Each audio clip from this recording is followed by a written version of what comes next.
On 31st July 1917, in the Ypres Salient of Belgium, the Battle of Passchendaele began under a grey sky. It still matters because it became a symbol of industrial war, mud and endurance.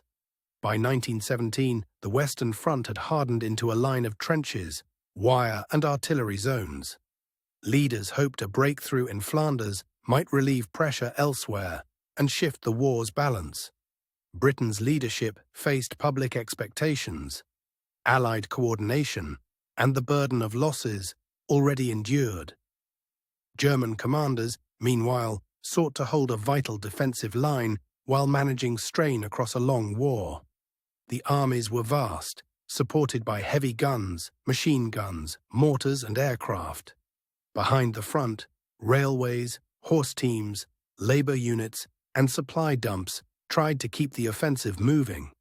Men reached the front by train, road, and narrow tracks that threaded through a crowded rear area. The journey ended in a landscape already marked by shell holes, ruined farms, and constant noise. Flanders was low, wet ground, and summer rain could turn it into a mire. Drainage had been damaged by shellfire, so every advance risked becoming a struggle against water and clay. The Allied plan relied on creeping artillery barrages and limited objectives, meant to gain ground step by step. German defenders depended on deep shelters, counterattacks, and a system built to absorb shock. Before the opening assault, the front was saturated with shelling for days. The bombardment damaged defenses, but it also tore up the ground and made movement even harder for the attackers. At dawn, infantry moved forward behind the barrage into smoke and broken wire.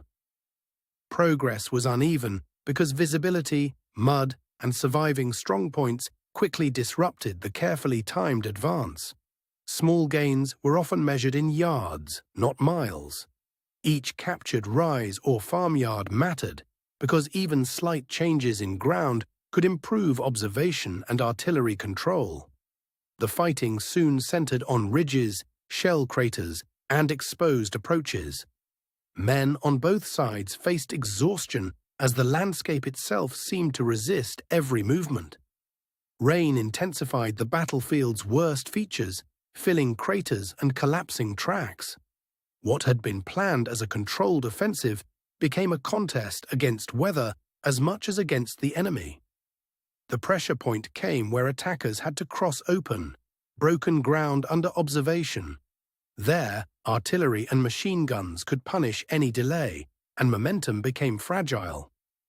Commanders tried to adjust with fresh units and renewed bombardments, but every reinforcement needed roads, time, and coordination, and the battlefield kept consuming all three.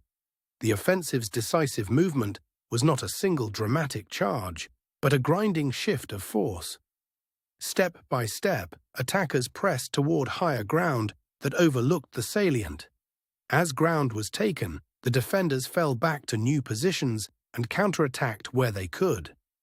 The front flexed, but it did not break cleanly, and the cost remained severe. By late summer, the battlefield had become a prolonged contest of attrition. Success was real, but it came slowly, and every gain demanded more time than planners had hoped. The struggle for the ridge continued into autumn, with villages, tracks, and shell-torn rises changing hands or being held at terrible expense. The weather worsened as the campaign dragged on. For many soldiers, the hardest enemy was fatigue. Sleep, dry clothing, and clean routes to the front became as important as courage, because the ground punished every movement. Artillery dominated the battle, shaping both advance and defense. Its power could open a path, but it also shattered roads, trenches, and the very ground troops had to cross.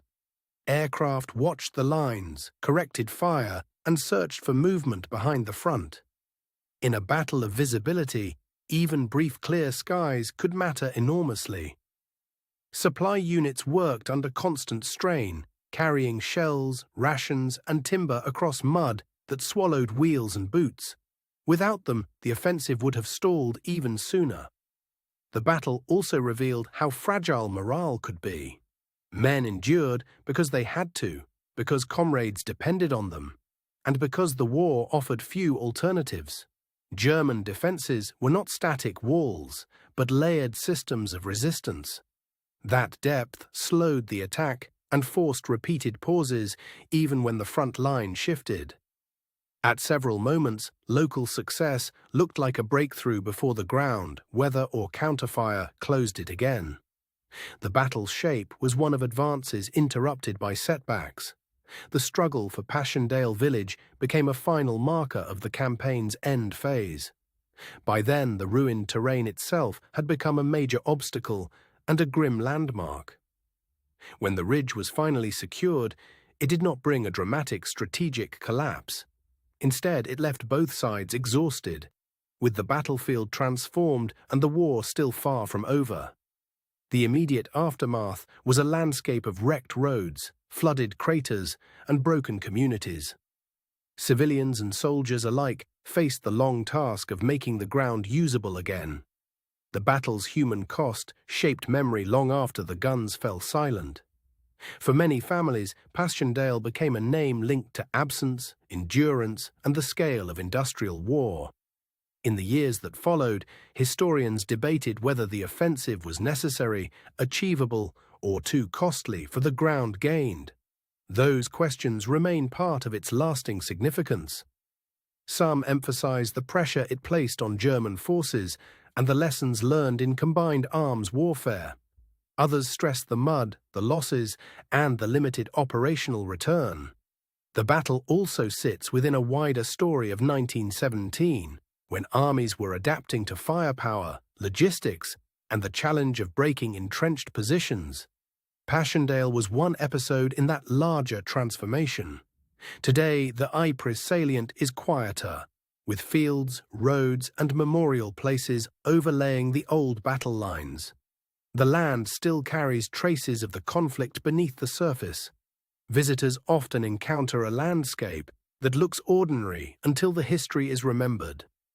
That contrast is part of what makes the site so powerful and so difficult to fully grasp.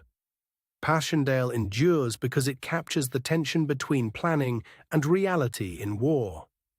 It shows how terrain, weather, and logistics can shape events as decisively as courage.